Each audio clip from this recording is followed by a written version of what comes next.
माता पिता की सेवा कर, जो कोई जन होए, उनके आशीर्वाद से सब विधि सफल होए। कबीरदास जी का दोहा है।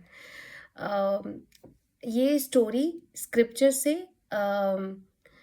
पेरेंट्स के लिए डेडिकेटेड है, अपने माता पिता के लिए डेडिकेटेड है। वैसे भी मनुस्मृति में भी बोला है, मातृ देवो भव पितृ देवो भव। तो अपने माता पिता की सेवा ऐसे करना चाहिए जैसे कि आप किसी डेटी की या आप भगवान की सेवा करते हो। ऐसा भी बोला गया है कि अगर आप भगवान की सेवा नहीं करते हो तो आप पहले अपने माता पिता की सेवा करो, उनमें ईश्वर को देखो।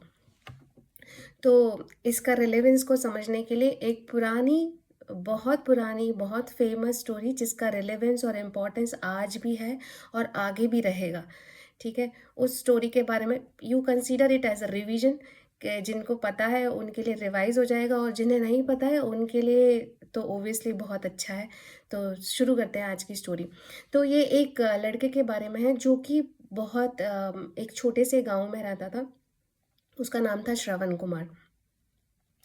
उसके माता पिता बहुत बूढ़े थे और बहुत वीक और कमज़ोर थे, आंखों से अंधे थे। एक बार उन्होंने अपने पुराने समय में, मतलब अपने बुढ़ापे के समय में, जैसे कि सब लोग करते हैं कि तीर्थ यात्रा करने की इच्छा व्यक्त करी और उन्होंने बोला कि मैं अब इस उम्र में आ गया हूँ, मैं चाहता हूँ कि भगवान की ब्लेसिंग्स मिले मुझे और मैंने जो अपने पाप करे हैं वो पाप धो लूँ, पुण्य कमाऊँ भगवान के दर्शन करके। तो मुझे अगर हो सके तो तीर्थ यात्रा पे ले ले जाओ, या मेरी जाने की बहुत इच्छा है। तो श्रवण बोला कि ऑफ कोर्स, क्योंकि माता पिता की इच्छा है तो वो तो मुझे पूरा करना ही चाहिए, मेरा धर्म है कि मैं उनको तीर्थ यात्रा करवाऊँ। लेकिन कैसे करवाऊँ, क्योंकि वो तो चल नहीं सकते थे इतना, और इतनी लंबी यात्रा उस समय में बहुत मुश्किल थी। तो बहुत पुरानी बात है, उस टाइम पे इतनी फैसिलिटीज़ नहीं थी, फ़्लाइट की, कार की, ट्रेन की, ये सब कुछ नहीं था तभी। तो कैसे ले जाऊँ मैं, और ऊपर से वो अंधे भी थे तो चल भी नहीं सकते थे, तो मतलब पद यात्रा भी संभव नहीं थी।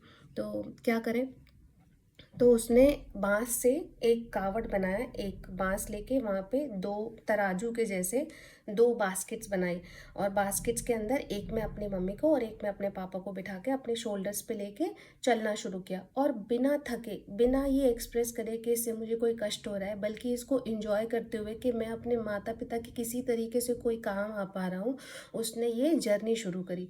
और बीच में बहुत सारे जंगल आए, पहाड़ आए, नदियाँ आई, वो क्रॉस करते करते धीरे धीरे स्टेप बाय स्टेप उनको तीर्थ यात्रा के लिए ले जा रहा है, रास्ते में चल रहा है। रास्ते में एक बहुत बड़ा जंगल था, जंगल में उसकी माता पिता को प्यास लगी तो सोचा कि पानी लेके आता हूँ। तो पास में ही एक नदी थी, वो नदी में पानी लेने के लिए चला गया। वहाँ पे राजा दशरथ, जो कि राम जी के पिता हैं, वो हंटिंग करने निकले थे, मतलब शिकार करने के लिए निकले थे जंगल में।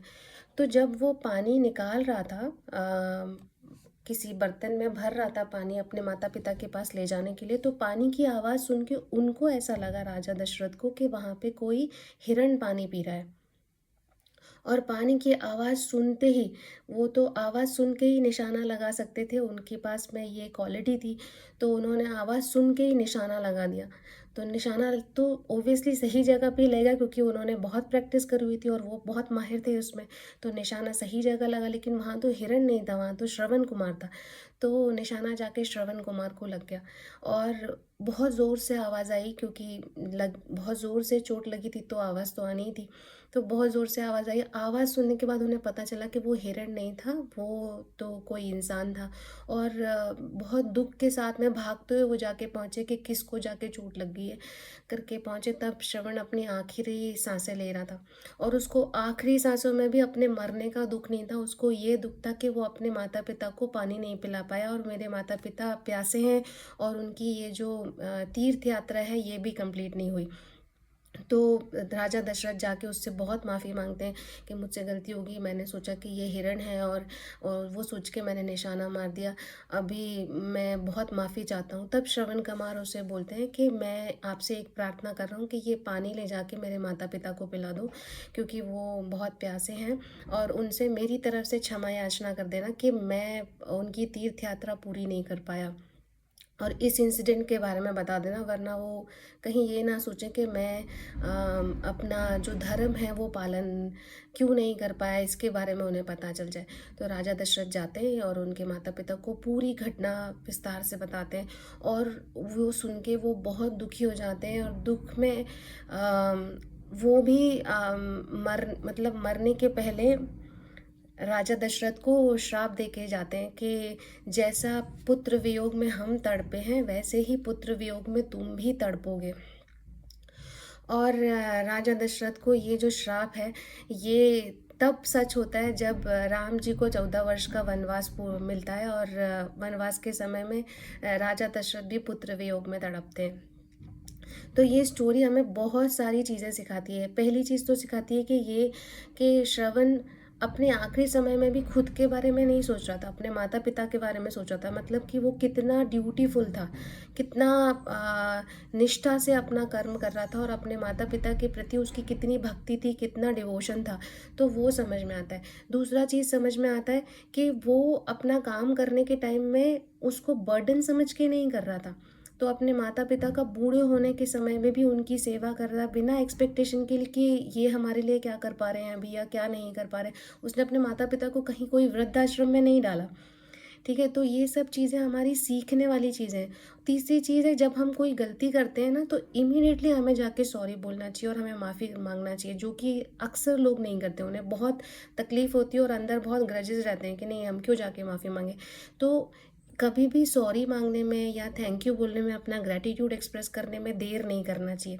तो बहुत सारी लर्निंग्स हैं इस स्टोरी से, और मेरी रिक्वेस्ट आप सभी से यही है कि आजकल के समय में ये बहुत कॉमन हो गया है कि हम माता पिता को बड़े होने के बाद में सोचते हैं कि अब हमें इनकी ज़रूरत नहीं है, और उनको वृद्धाश्रम में डाल देते हैं, या फिर हम अपने काम के लिए उनको यूज़ करते हैं, या फिर हमारे साथ रखते भी हैं, और क्योंकि वो उनकी उम्र हो गई होती है और वो अब उतने सुचारू तरीके से अपने काम नहीं कर पाते हैं, तो उनको हम कुछ भी बोल देते हैं, बिना रिस्पेक्ट के साथ बात करते हैं। तो पुराने जो हमारे स्क्रिप्चर से जो हमें संस्कार मिले हैं, सीख मिली है, उसको याद करने की और याद रखने की बहुत ज़रूरत है, और सेम चीज़ अपने बच्चों को सिखाने की भी ज़रूरत है। तो इसी आशा के साथ में आप सभी से विदा लेती हूँ, और नेक्स्ट स्टोरी में फिर आपसे मुलाकात होगी। नमस्ते, हरिओम, थैंक यू।